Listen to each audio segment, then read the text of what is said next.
Hello friends, मैं doctor Babli आप सभी का इंडियन एग्री कोर्स चैनल में स्वागत करती हूँ। आज के वीडियो में हम डिस्कस करने वाले हैं कुछ एग्रीकल्चर के स्टैटिक क्वेश्चन। इन क्वेश्चन के लिए मेरे पास रिक्वेस्ट आई थी, तो ये उन बच्चों के लिए क्वेश्चन है और कुछ हम एग्रीकल्चर जो अपडेट्स हैं अगस्त मंथ की, वो आज की वीडियो में हम डिस्कस करेंगे। तो स्टार्ट करते हैं। First question, the type of germination in moong bean seed. मूंग के बीज में अंकुरण का प्रकार। तो option A epigeal, option B hypogeal, option C hypo epigeal and option D epi hypogeal. The right option is epigeal germination. जो मूंग है, मूंग को मेनली ग्रीन ग्राम के नाम से भी जाना जाता है और इसके अंदर 25% प्रोटीन होता है। कितना? 25% प्रोटीन प्रेजेंट होता है मूंग के अंदर। अब समझते हैं कि एपिजियल और हाइपोजियल जर्मिनेशन क्या होता है। मेनली जो एपिजियल जर्मिनेशन है या हाइपोजियल जर्मिनेशन है, जो फार्मर्स के बच्चे हैं उनको इस चीज का मेनली पता होगा। जैसे ये बीज पत्र हैं, ये कोटिलीडन्स हैं, अगर सॉइल मिट्टी से ऊपर आ जाते हैं तने के साथ तो उसको एपिजियल जर्मिनेशन बोलते हैं। इंग्लिश में इनको कोटिलीडन्स बोलते हैं, हिंदी में बीज पत्र बोलते हैं। लेकिन अगर मिट्टी से नीचे ये कोटिलीडन्स रह जाते हैं और तना ऊपर आ जाता है सोयल से, तो हम इसको हाइपोजियल जर्मिनेशन बोलते हैं। और मूंग के अंदर क्या होता है, जो ये दोनों होते हैं कोटिलीडन्स, ये दोनों जो मिट्टी का सरफेस है उससे बाहर आ जाते हैं। तो इसका जर्मिनेशन किस टाइप का हुआ? एपिजियल। नेक्स्ट है soybean have percentage of protein content. Soybean में प्रतिशत प्रोटीन सामग्री होती है। Option A 20%, option B 30%, option C 40% and option D 10%। इसका जो राइट आंसर है वो है 40%। सोयाबीन एक मोस्ट इंपोर्टेंट लेग्यूम क्रॉप है और ये क्या करती है, नाइट्रोजन फिक्सेशन का काम भी करती है और साथ के साथ इसके अंदर हाई प्रोटीन कंटेंट भी होता है। हाई प्रोटीन कंटेंट की वजह से इसको बोला जाता है पुअर मैन्स मीट। जो गरीब होते हैं वो मीट तो इतना ला नहीं सकते, क्योंकि प्रोटीन की जो रिक्वायरमेंट है बॉडी की वो फुलफिल करनी पड़ती है। तो वो सोयाबीन से भी अपनी प्रोटीन की जो रिक्वायरमेंट है वो फुलफिल कर सकते हैं, क्योंकि इसके अंदर ज्यादा अमाउंट में प्रोटीन पाया जाता है। इसलिए इसको पुअर मैन्स मीट भी बोला जाता है। साथ के साथ इसको वंडर क्रॉप भी बोलते हैं। Wonder crop, poor man's meat. और इस अमेरिका में इसको बोला जाता है येलो जैवल। अमेरिका में इसको क्या बोला जाता है? Yellow Javel. ठीक है। नेक्स्ट जो क्वेश्चन है वो है ग्राउंड नट। ग्राउंड नट को हम और अदर नेम से भी जानते हैं। Groundnut seed normally contains dash dash percentage protein and oil content. मूंगफली के बीज में सामान्य रूप से कितना प्रतिशत प्रोटीन और तेल पाया जाता है? ऑप्शन ए बी 20 and 45%, कि 20% इसके अंदर प्रोटीन पाया जाता है और 45% ऑयल। ऑप्शन बी 25% प्रोटीन और 45% ऑयल। ऑप्शन सी 30% प्रोटीन और 50% oil. Option D 35% protein and 50% oil. इसके अंदर जो राइट ऑप्शन है वो है ए। इसके अंदर ग्राउंड नट में 20% प्रोटीन पाया जाता है और 45% ऑयल पाया जाता है। ये दोनों जो सोयाबीन है और ग्राउंड नट है, इन दोनों में जो प्रोपोर्शन है वो बिल्कुल अपोजिट है। सोयाबीन के अंदर 40% क्या पाया जाता है? प्रोटीन, और ऑयल इसके अंदर 25% या 20% पाया जाता है। लेकिन ग्राउंड नट के अंदर, ग्राउंड नट क्या है, एक ऑयल सीड क्रॉप है, तो इसके अंदर ऑयल कंटेंट ज्यादा होता है और प्रोटीन कंटेंट कम होता है।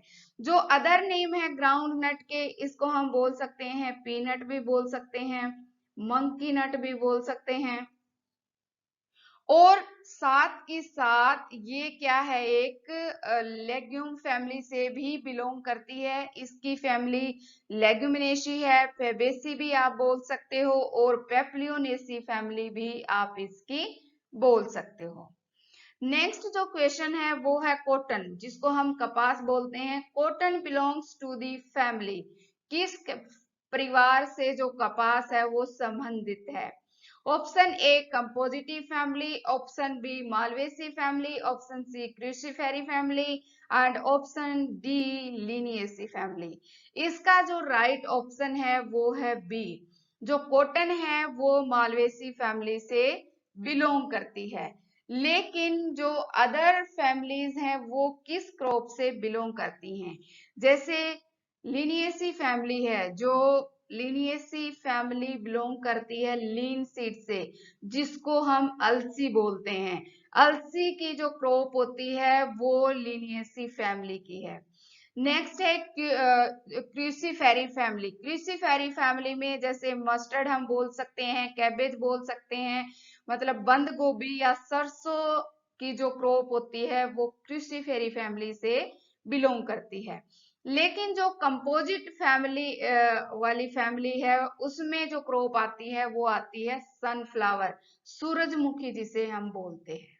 ठीक है, तो जो नेक्स्ट क्वेश्चन है वो है topping in tobacco means option A removal of the buds in the axil of the leaves, option B removal of leaves, option C removal of terminal buds, and option D removal of leaves.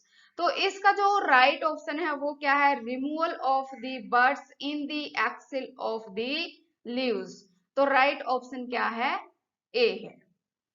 Next है 2,4-D is a. 2,4-D एक herbicide भी है, एक growth regulator भी है। अगर 2,4-D की amount कम ली जाए, कंसंट्रेशन अगर कम ली जाती है, तो वो एज ए ग्रोथ रेगुलेटर माना जाता है।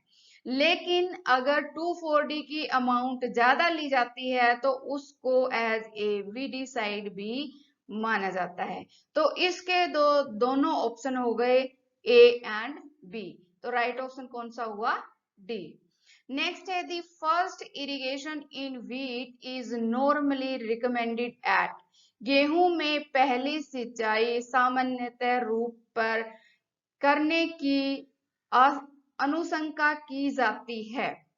किस टाइम पे, किस स्टेज पे व्हीट के अंदर फर्स्ट इरिगेशन दी जाती है? ऑप्शन ए टिलरिंग स्टेज पे, option B crown root initiation stage पे, ऑप्शन सी फ्लावरिंग स्टेज पे, and option D seedling stage पे। तो इसका जो राइट आंसर है वो है B, crown root initiation stage. Next question है 37 Raj 3765 is a variety of the following crop. तो इसका राइट ऑप्शन है व्हीट क्रॉप की वेराइटी है। Next question is ministers of agriculture of the BRICS countries had virtual talks, what was its theme? BRICS देशों के कृषि मंत्रालयों की वर्चुअल वार्ता का जो थीम था वो क्या था? एक मीटिंग हुई थी, ब्रिक्स जो कंट्रीज हैं उसकी जो मीटिंग है उसका थीम था option A BRICS partnership for strengthening agro biodiversity for food and nutrition security, option B food and hunger, option C BRICS give opportunities in biodiversity for food and nutrition, and option D none of the above. The right option is option A। जो इस meeting का जो theme था वो था strengthening agro biodiversity for food and nutrition security. ये जो meeting हुई थी ये मेनली जो 5 कंट्रीज हैं एग्रीकल्चर मिनिस्ट्री की उनकी हुई थी। इसमें है Brazil, Russia, India, China and South Africa. तो इन पांचों को मिला के बोला जाता है ब्रिक्स। तो इनके सामने एक चैलेंज है, जो साइंटिस्ट हैं उनके सामने एक चैलेंज है, हाई प्रोडक्टिविटी एग्रीकल्चर के अंदर कैसे ली during the climate change, maintaining high agro biodiversity and ensure sustainable use of natural resources. जो हमारे पास अवेलेबल नेचुरल रिसोर्सेज हैं उनका सस्टेनेबल यूज हम करके कैसे हाई प्रोडक्टिविटी ले सकते हैं, जबकि जो मेन चैलेंज है वो है क्लाइमेट चेंज का, क्योंकि हमारे पास जो अवेलेबल नेचुरल रिसोर्सेज हैं वो भी क्या है, लिमिटेड है। तो इनका जो एजेंडा था वो था UN 2030 agenda for sustainable development को इम्प्लीमेंट करने का। तो इस एजेंडा पे इस मीटिंग के अंदर डिस्कस किया गया और इस एजेंडा का जो मेन ऑब्जेक्टिव है वो है to eradicate hunger and poverty. गरीबी और जो भूखमरी है उसको जड़ से उखाड़ने का इनका लक्ष्य है, और वो केवल तभी संभव है जब हाई प्रोडक्टिविटी हो, फूड प्रोडक्शन ज्यादा हो और फार्मर अपनी इनकम ज्यादा जनरेट कर सके। तो ये जो ब्रिक्स है इनका जो एग्रीकल्चरल रिसर्च बेस्ड प्लेटफॉर्म है वो बहुत ही ज्यादा स्ट्रोंग है। तो इनका मानना है कि जो रिसर्च लैब में है उन लैब रिसर्च को क्यों ना फील्ड पे उतारा जाए, और फील्ड पे जब वो आएंगी तो बहुत ज्यादा जो प्रोडक्शन है, प्रोडक्टिविटी है, फार्मर्स हार्वेस्ट कर सकते हैं।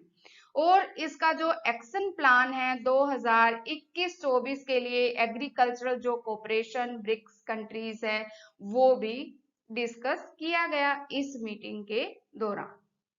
Who has won the prestigious 2021 world food prize? प्रतिष्ठित 2021 विश्व खाद्य जो पुरस्कार है वो किसे मिला है? Option A doctor Maria Regia, option B doctor Shyam Ganesh, option C doctor Shakuntala Haq Singh Thilsted and option D doctor Sushil Chandra. इसका जो राइट ऑप्शन है वो है डॉक्टर शकुंतला हक सिंह थिलस्टेड को 2021 का वर्ल्ड फूड प्राइज दिया गया है। ये प्राइज मेनली उन्हीं लोगों को दिया जाता है जिनका काम रिलेटेड है जो enhance human development by improving the quality, quantity and availability of food for all। And जो वर्क है डॉक्टर शकुंतला का वो किससे रिलेटेड है? Nutrition, fish and aquatic food system से। ये एशियन हेरिटेज की फर्स्ट वुमेन है जिसको वर्ल्ड फूड प्राइज से सम्मानित किया गया है। She was the first to examine the nutritional composition of small native fish species जो कॉमनली बांग्लादेश और कैम्बोडिया के अंदर पाई जाती हैं। Scientists from Central University of Punjab discovered new moss species named Braham Bhartiensis as a tribute to goddess Saraswati, who is also known as Bharti. This species found in which continent? Punjab के केंद्रीय विश्वविद्यालय के वैज्ञानिकों ने देवी सरस्वती को श्रद्धांजलि के रूप में ब्रायम भारतीयंसिस नामक कुछ पौधों की प्रजातियों की खोज की है जिसको भारती के नाम से भी जाना जाता है। यह प्रजाति किस महाद्वीप में पाई गई है? Option A Asia, option B Europe, option C Africa and option D Antarctica. The right option is D, Antarctica के अंदर ये मोस की स्पीसीज, काई की स्पीसीज पाई गई है। Thank you so much guys, आज की वीडियो में इतना ही। वीडियो को लाइक करें, चैनल को सब्सक्राइब करें और बेल आइकन को प्रेस करना ना भूलें। थैंक यू सो मच, मिलते हैं नेक्स्ट वीडियो के साथ।